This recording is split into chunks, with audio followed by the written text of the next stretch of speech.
সাবুদানা দিয়ে এত মজাদার একটা রসবড়া তৈরি করা যায়, এই ভিডিওটা না দেখলে আপনারা কিছুতেই বুঝতে পারবেন না। এটা সেই ভাইরাল রসমালাইয়ের চেয়ে হাজার হাজার লক্ষ লক্ষ গুণ বেটার হবে, আমি আপনাদের গ্যারান্টি দিচ্ছি। আশা করছি আমার সাথেই থাকবেন শেষ পর্যন্ত, তাহলেই সম্পূর্ণ রেসিপিটা ভালোভাবে জানতে পারবেন। শুধুমাত্র অল্প কিছু দেখে যদি বাসায় তৈরি করে ফেলেন বা তৈরি করতে যান, তখন দেখা যাবে যে রেসিপিটা পারফেক্ট হবে না, আর তখন আমাকে হয়তো বকাবকি করবেন। তাই এখন থেকে বলে দিচ্ছি, সম্পূর্ণ রেসিপিটা খুব মনোযোগ দিয়ে দেখুন। এখানে আমি বাজারে কেনা যে প্যাকেটের সাবুগুলো আছে সেগুলো নিয়েছি, সাবু বা সাগু যেটাই বলেন। নিয়ে আমি এগুলো না ধুয়ে সরাসরি গ্রাইন্ডার মেশিনে একেবারে গুঁড়ো করে নিয়েছি, মিহি গুঁড়ো করে নিতে হবে। এরপর একটু চিকন ছিদ্রওয়ালা যে আমরা যে চালের গুঁড়ি চাউলি, সেই চালনগুলো দিয়ে একটু ভালো করে চেলে নিতে হবে, যাতে একেবারে মিহি গুঁড়া হয়ে যায়। এটা অবশ্যই খেয়াল রাখতে হবে, আর একটু চেলে নিতে হবে। তো ওখানে আমি সাগুগুলো রেডি করে রেখে দিয়েছি, আর এখানে আমি চালের গুঁড়া দিচ্ছি। চালের গুঁড়াগুলো একটু ঘিয়ের মধ্যে টেলে নিচ্ছি, প্রায় হাফ কাপ চালের গুঁড়া ঘিতে টেলে খুব ভালো করে যখন গ্রান ছড়িয়ে যাবে আর খুব ভালো মতো একেবারে শুকনো শুকনো দানাদার হয়ে যাবে, তখন হচ্ছে আমি চুলার জালটা বন্ধ করে দিয়ে এগুলো কিছুক্ষণ ঠান্ডা করে নেব। আর ঘি দিয়েছি আমি এখানে সামান্য, জাস্ট 1 টেবিল চামচ মতো হবে। তো অবশ্যই এগুলো ঘি দিয়ে ভাজার পর একটু ঠান্ডা করে নিতে হবে।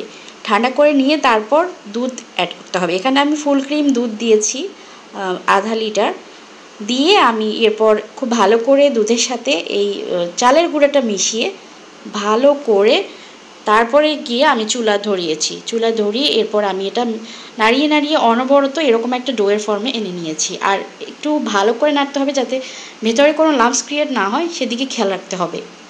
কাজটা করার সময় ভেতরে যদি লাম্পস ক্রিয়েট হয়, দেখা যাবে আপনার কাজটা করতে আরও বেশি কঠিন হয়ে যাবে।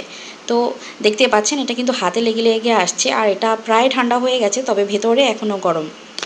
এই চালের গুঁড়াটা দিচ্ছি বা এটা ভেজে নিয়েছি, এটার একটাই কারণ চালের গুঁড়া যদি পুরানো হয় সেক্ষেত্রে অবশ্যই একটু ভেজে নিতে হবে ঘি দিয়ে, হয়তো দেখা যাবে খেতে ভালো লাগবে না। অবশ্যই এই কাজটা করতে হবে। তো চালের গুঁড়াটা আমি খুব ভালো করে মথে নিয়েছি, যা পেরেছি হাতে লেগে লেগে আসছে। তো গরম থাকা অবস্থায় কিন্তু কাজটা করেছি, একেবারে গরম না, হাত দিয়ে সহ্য করা যায় ওরকম। আমি এখানে সাবুর গুঁড়া করেছি 1/3 কাপ মতো হবে। তো আমার যা লাগবে, মানে আমার এই স্টিকি ডোটা যতক্ষণ পর্যন্ত না হাতের মানে বাইন্ডিংয়ে আসছে একটা, বা আমি এটা দিয়ে একটা মিষ্টি তৈরি করতে পারবো, ততক্ষণ পর্যন্ত কিন্তু আমি দেবো। আমি শেষ পর্যায়ে বলে দিচ্ছি আপনাদের কতটুকু লাগবে। তো এভাবে দিয়ে দিয়ে আমি একটু একটু করে এটা মথে নেব। আর যেহেতু সাবু একটা মানে শুকনো জিনিস, এটাতে কিন্তু পানি সোক করে, তো সেক্ষেত্রে দেখা যায় যে আমাদের অল্প দিলেও কিছুক্ষণ রেস্ট দিলে দেখা যাবে এটা বাইন্ডিংয়ে চলে আসবে। তাই অল্প অল্প করে দিতে হবে, সবগুলো একসাথে দিয়ে ফেলা যাবে না। তো আমি কিন্তু আমার প্রায় সবগুলোই লেগে গেছে, 1/3 কাপের সবগুলোই লেগেছে, মানে 1 কাপের 3 ভাগের 1 ভাগ সাবুদানা গুঁড়া লেগেছে আমার এখানে। আর সাবুদানাগুলো অবশ্যই খেয়াল রাখবেন, অবশ্যই যাতে মিহি গুঁড়া হয়। তো আমার ডোয়ের ফর্মে প্রায় চলে এসেছে, আমি এখন হাতটা ক্লিন করে নেব। আর তার আগে আমি এখানে কিছু গুঁড়া দুধ দিচ্ছি, প্রায় 3 থেকে 4 টেবিল চামচ মতো আমি এখানে গুঁড়া দুধ অ্যাড করেছি। আর গুঁড়া দুধটা অবশ্যই দেওয়ার চেষ্টা করবেন, এটা মাওয়ার কাজ করবে।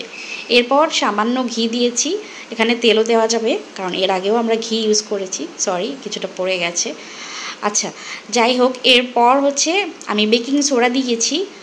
1 চা চামচের 4 ভাগের 1 ভাগ বেকিং সোডা দিতে হবে। তো অবশ্যই এর থেকে বেশি দেওয়া যাবে না, কারণ বেকিং সোডা এমনিতেই অনেক বেশি মানে সব কিছু নরম করে ফেলে, তাই একটু কম করে দিতে হবে, নয়তো গন্ধ করবে আর খেতেও ভালো লাগবে না।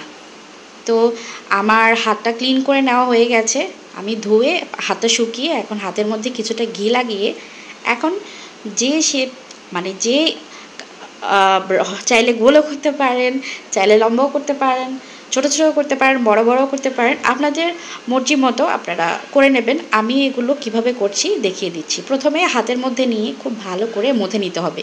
এরপর আমি যে শেপ করব সেই শেপে এগুলো দিয়ে নিচ্ছি। আর কাজটা কিন্তু একেবারে সহজ, করতে বেশি প্যারা লাগে না, একটু করলেই বুঝতে পারবেন আপনারা কিভাবে করবেন। আর আমি জানি, আমার বিজ্ঞ আপুরা সবাই জানে এখন মিষ্টি তৈরি করতে। আমি আমার টেকনিকটা আপনাদের সাথে শেয়ার করছি, আর আমার এটা সম্পূর্ণ নিজস্ব একটা রেসিপি। আমি নিজের আইডিয়া দিয়ে এটা ক্রিয়েট করার চেষ্টা করেছি, আশা করছি আপনাদের ভালো লাগবে। তো এখানে আমি প্রথমে কিছু স্টিম করে নিচ্ছি 10-12টার মতো।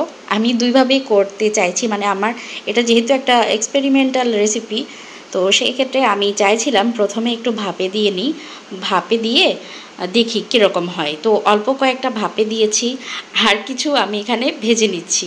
আমি ফ্রাই প্যানে দিয়ে দিয়েছি আর খুবই সামান্য করে দিচ্ছি প্রথমে, দেখছি আমি এগুলো কি হয়।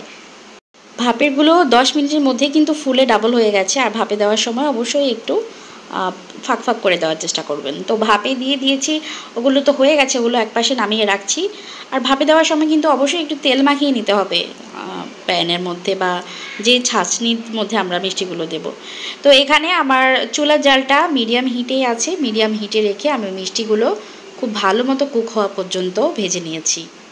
মিষ্টিগুলো অবশ্যই ভেতরে চেক করবেন যে ভিতরে ভালোভাবে কুক হয়েছে কিনা, নয়তো ভালো লাগবে না খেতে, আর চুপসে যাবে যখন আপনারা শিরায় দেবেন বা পানিতে দুধের মধ্যে দেবেন, তখন চুপসে যাবে। এখানে আমি আরও আধা লিটার দুধ গরম করে নিয়েছি আর বলক উঠে গেছে। এ পর্যায়ে আমি এখানে দিয়ে দিয়েছি ক্যারামেল পানি, মানে চিনিটা 2 টেবিল চামচ মতো চিনি আমি ক্যারামেল করে সামান্য পানি মিশিয়ে তারপর এখানে অ্যাড করছি। আর অ্যাড করার সময় চুলার জালটা কমিয়ে দিয়েছি, নয়তো অনেক সময় দেখা যায় ক্যারামেল দুধ বা ক্যারামেল দুধের মধ্যে দেওয়ার সময় দুধটা ফেটে যায়, তাই চুলার জালটা বন্ধ করিয়ে রাখতে হবে। আর দুধের মধ্যে ফ্লেভারের জন্য আমি তো মানে সবসময়ই এলাচ দিয়ে থাকি, তো আজকেও এলাচি দিয়েছি একটু ফাটিয়ে মুখটা। এরপর আমি তুলে রাখা ভেজে রাখা মিষ্টিগুলো শিরার মধ্যে দিয়ে 2-3 মিনিট ঢেকে জাল করব। তার আগে আমি ভালো করে একটু নাড়িয়ে চাড়িয়ে মিষ্টিগুলো শিরার মধ্যে ডুবিয়ে দিচ্ছি। এই তো আমার এগুলো ডুবানো হয়ে গেছে। চুলার জালটা আমি এখন একটু বাড়িয়ে দিয়ে এগুলো একটু কুক করে নেব। আর আপনারা স্বাদ, মানে মিষ্টিতে চিনির পরিমাণটা আপনাদের পরিমাণ অনুযায়ী দেবেন। আমি আমার পরিমাপ অনুযায়ী 2 টেবিল চামচ দিয়েছি। আপনারা যদি বেশি মিষ্টি খান বেশিও দিতে পারেন, কোনো সমস্যা না। তো এগুলো আমি কিন্তু সাথে সাথেই সার্ভ করে নিচ্ছি, কারণ আমার তর সই ছিল না এগুলো কীরকম হয়েছে দেখতে।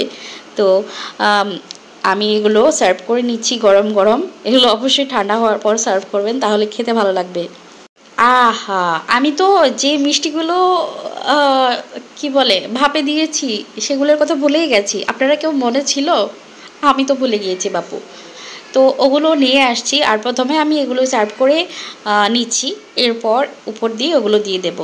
তো আমার এক্সপেরিমেন্টাল রেসিপির জন্য আমি যেটা বুঝলাম, আসলে যেগুলো ভাপে দিয়েছি সেগুলোতে একেবারেই সেরা প্রবেশ করবে না।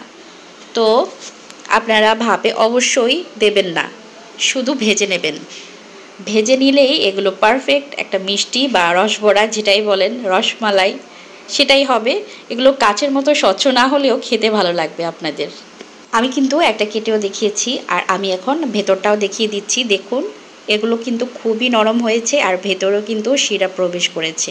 আমি এগুলো আরও রেখে দেব, আরও রস খাবে। এগুলো আপনারা দেখেই বুঝতে পারছেন এগুলো থেকে এখনও ভাপ উঠছে, এগুলো প্রচুর গরম এখনও। তো আমার আজকের রেসিপিটা রসমালাই বা রসবড়া সাবুর কীরকম লেগেছে অবশ্যই কমেন্ট করে জানাতে ভুলবেন না। ভিডিও ভালো লাগলে অবশ্যই লাইক দিয়ে চ্যানেলটি সাবস্ক্রাইব করে পাশে থাকবেন। আল্লাহ হাফেজ, আসসালামু আলাইকুম।